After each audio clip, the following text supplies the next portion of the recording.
이야기를 들으시고 나면 너무 놀라서 멍해지실지도 몰라요. 그럼 제가 살아온 인생 이야기를 하나둘씩 꺼내보도록 하겠습니다.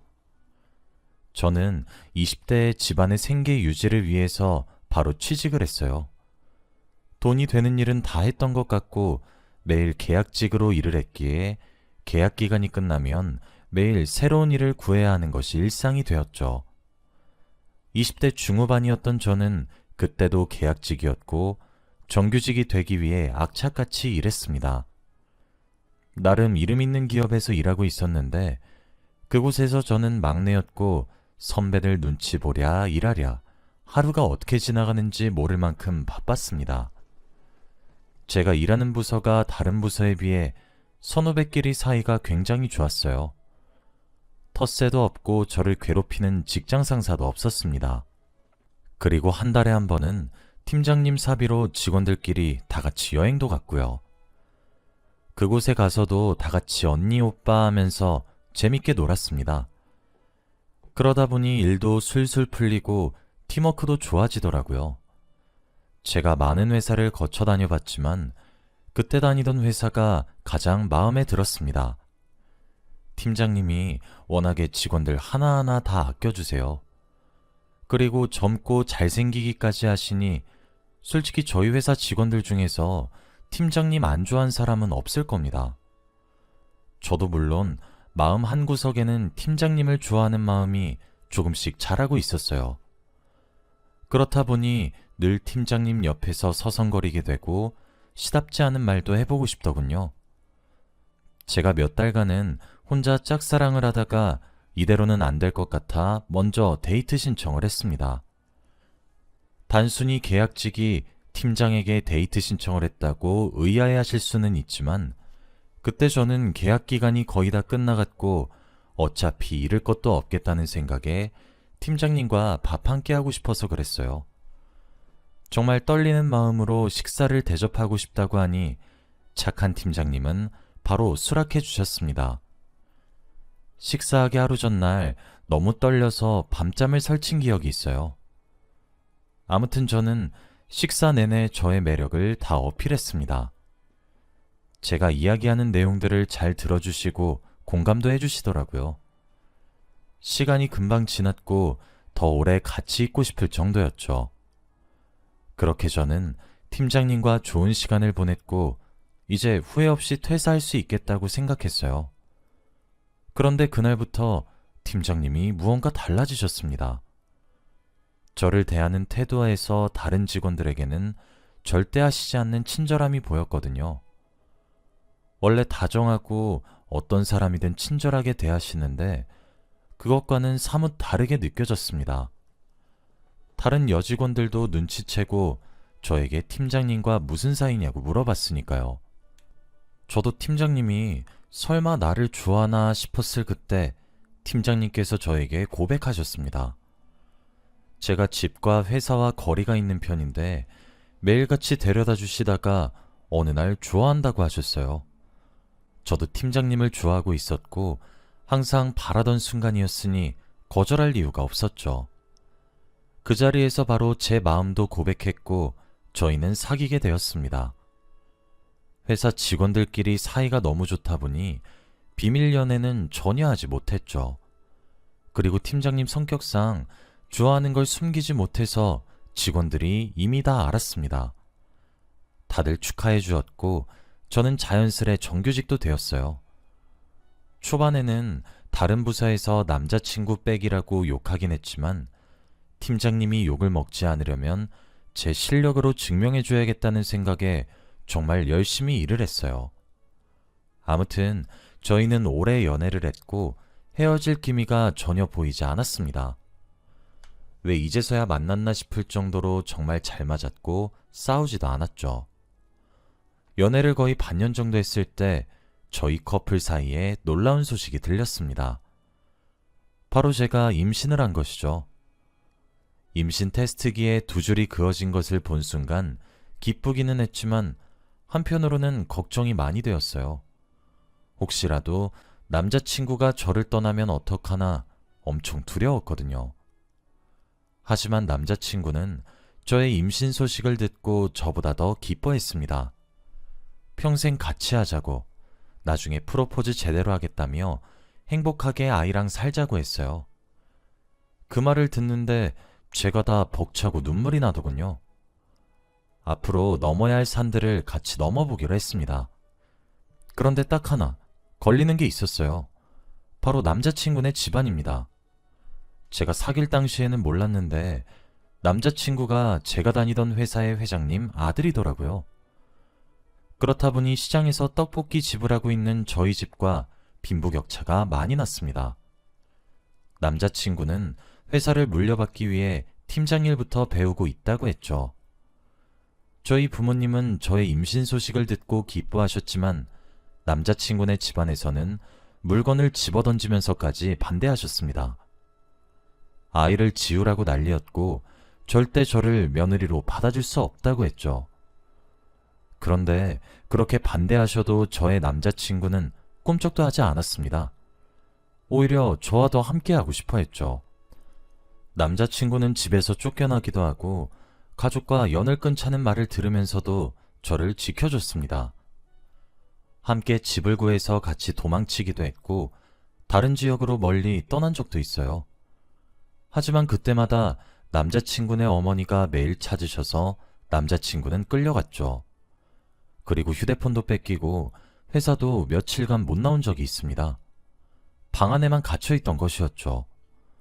그런데도 남자친구는 뜻을 굽히지 않으시니 어머니가 저를 찾아오셨습니다.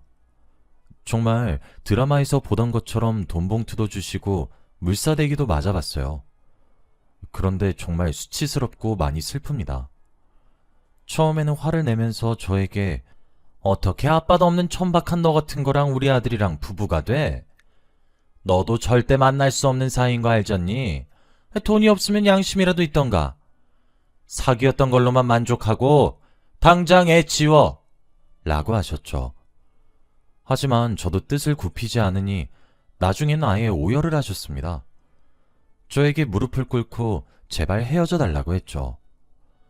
이미 결혼할 집안을 다 정해놨는데 저와 결혼시키기에는 자신의 아들이 너무 아깝대요. 제발 아들을 위해서라도 헤어져 달라고 애원하셨습니다.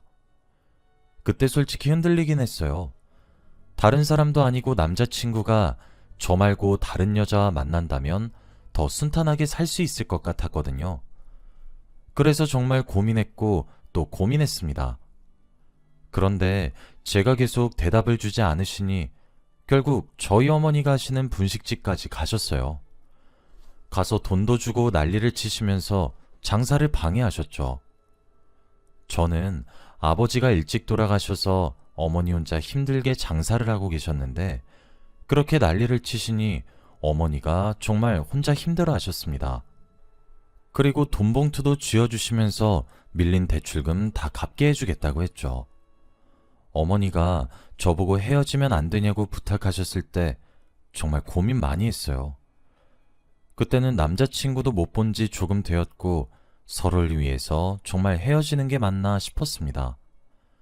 그래서 하루 종일 그 고민만 하고 있었어요. 당연히 산부인과 진료도 저 혼자 보러 갔고요. 주위에서는 이미 미혼모라고 생각하시는 분들도 많았습니다. 그때는 배도 많이 나왔고 한 번도 남편과 있는 모습을 본 적이 없으니 말이죠.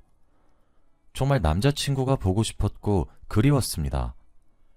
그런데 어느 날 남자친구네 어머니가 충격적인 소식을 전하셨습니다. 갑자기 찾아오셨기에 또 헤어져 달라는 부탁을 하러 오신 줄 알았어요. 그런데 입고 오신 옷이 이상했습니다. 바로 장례식장에서 입는 상주 복장이었거든요. 그리고 며칠을 못 드신 것처럼 안색이 좋지 않으셨고 갑자기 주저앉아 펑펑 우셨습니다. 아이고, 우리 아들 어쩌니? 아이고, 불쌍한 우리 아들.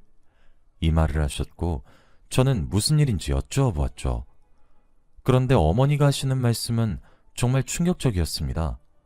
바로 남자친구가 사망했다는 소식이었어요. 어머니가 다 저 때문이라며 저의 불행한 기운들이 다 남자친구에게로 가서 죽은 거라며 난리를 치셨어요. 머리채도 잡히고 뺨도 맞으며 저를 마구잡이로 때리셨습니다. 저는 아픈 건 전혀 중요하지 않았고 머릿속에는 남자친구가 죽었다는 내용만 떠올랐죠. 눈물만 펑펑 흘렀고 지금 당장 장례식장에 가고 싶다고 했습니다. 그런데 이미 그때는 장례식이 다 끝난 상태였고 모든 절차가 다 끝나서 저에게 찾아오신 거였어요. 저는 그 자리에 앉아 펑펑 울었습니다. 무덤이라도 알려달라고 했지만 어머니는 네가 내 아들 죽인 거야. 너만 아니었으면 우리 아들 안 죽었어. 그리고 뭐 무덤? 살인자가 무슨 양심으로 무덤에 가? 라고 하며 제 머리채를 쥐어뜯으셨어요. 그러면서 애 낳으면 절대 아빠가 누군지 말해주지 말라며 무조건 자신네 집안과 상관없다고 화를 불같이 내면서 자리를 뜨셨습니다. 정말 눈물이 미친 듯이 났어요. 남자친구 얼굴을 못 본 지 몇 달이나 되었는데 기다리다가 들리는 소식이 바로 사망 소식이라뇨. 정말 눈물이 마를 새도 없었고 뱃속에 있는 아이에게 너무 미안했습니다.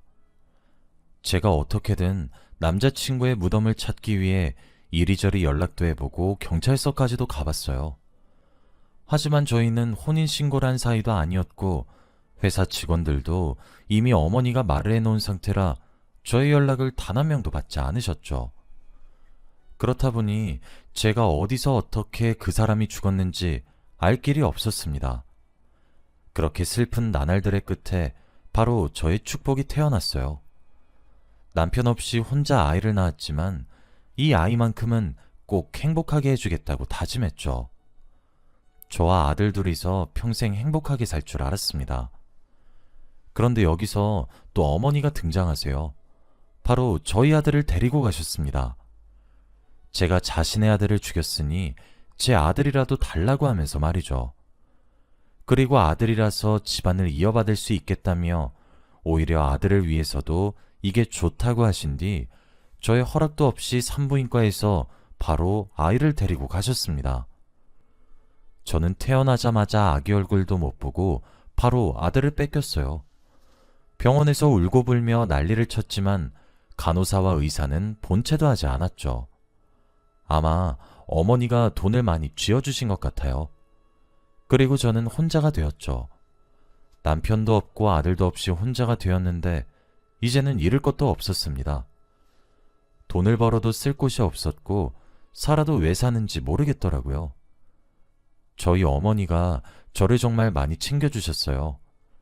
제가 사는 곳까지 와서 밥 한 술이라도 뜨는 거 다 지켜보시고 가셨거든요. 그리고 제가 혹시라도 허튼 생각을 할까봐 옆에서 많이 도와주셨습니다. 그렇게 10년이 넘는 시간이 흘렀어요. 아들이 어디서 어떻게 자라고 있는지 모르는 엄마가 세상에 어디 있을까요? 아들이 지금 어디 학교를 다니는지만 안다면 정말 행복할 것 같았는데 저의 이런 마음을 알고 저희 어머니가 어느 날 알려주셨어요. 학교 이름과 이름 그리고 살고 있는 주소를 알려주시면서 몰래 한번 보라고 했죠. 저는 어머니한테 들은 정보로 아들을 쳐다봤습니다. 그런데 10년 동안 한 번도 본 적이 없는 아들인데 딱 한눈에 봐도 알 수 있었어요. 남자친구와 아주 판박이었거든요. 그 뒤로 저는 매일같이 뒤에서 아들을 지켜봤습니다. 확실히 남자친구네 집안으로 가니까 부족함 없이 사는 것 같긴 하더라고요. 이 꼴로 아들 앞에 나설 수 없을 것 같아서 그날부터 일도 다시 시작하고 제 삶을 조금씩 찾았습니다. 틈틈이 아들을 멀리서 바라보는 일도 멈추지 않았죠. 아들이 제 삶의 낙이 되었고 먼 훗날 아들 앞에서 떳떳하게 나타날 수 있게 정말 열심히 살았어요. 그리고 아들이 성인이 되었습니다.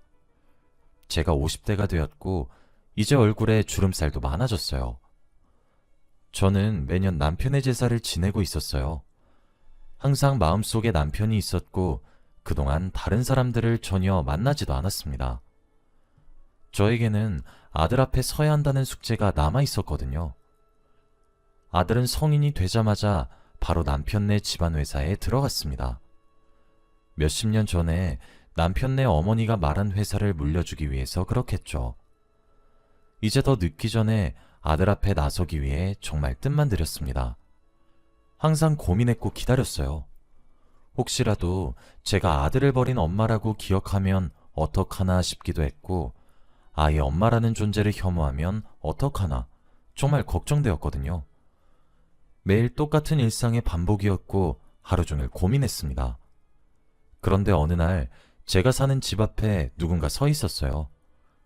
밤이어서 잘 보이지는 않았지만 그림자만 봐도 저는 누군지 알 수 있었죠. 바로 아들이었습니다. 저는 너무 놀랐고 심장이 미친 듯이 쿵쾅거렸어요. 집 앞으로 한 걸음 한 걸음을 내딛는데 머릿속에서 오만 생각을 다 했습니다. 혹시 닮은 사람은 아닐지, 아니면 저한테 화를 내려고 온 건 아닐지 하면서 말이죠. 그러다가 저와 아들은 몇십 년 만에 처음으로 눈을 마주쳤습니다. 그리고 아들은 저를 보자마자 갑자기 울면서 저를 안아주었어요. 엄마, 내가 미안해요. 아들은 저를 안으면서 흐느껴 울었고 저도 모르게 눈물이 났습니다. 그리고 서로 등을 토닥여주며 몇십 년 만에 쌓여있던 것들이 다 내려가는 느낌이었죠. 저희 집으로 들어와 둘이서 이야기를 나누었습니다. 정말 아들을 보면 볼수록 남편과 많이 닮아서 신기했어요. 제가 아들을 뚫어져라 보고 있으니 아들이 시선을 느꼈는지 저를 보고 웃더라고요. 그러면서 아버지와 많이 닮았죠? 라고 했죠. 분명 아들이 태어나기 전에 죽어서 아빠의 얼굴을 전혀 모를 텐데 어떻게 아는 건가 싶었습니다. 그런데 아들이 이런 제 마음도 읽었는지 아버지, 안 죽었어요. 라고 했죠. 저는 아들의 말을 듣고 머릿속에 아무런 생각이 들지 않았습니다. 정말 머릿속이 새하얘졌어요. 저는 몇십 년 동안이나 남편이 이 세상에 없는 사람인 줄 알았어요. 그런데 그게 아니라뇨. 저도 모르게 손이 떨렸고 숨이 잘 쉬어지지 않았습니다. 그리고 들은 내용은 정말 충격적이었어요. 바로 모든 일을 버린 사람은 바로 남편의 어머니였습니다. 집에 가둬도 매일 탈출하고 나가는 아들을 결국 정신병원에 감금을 시켰대요.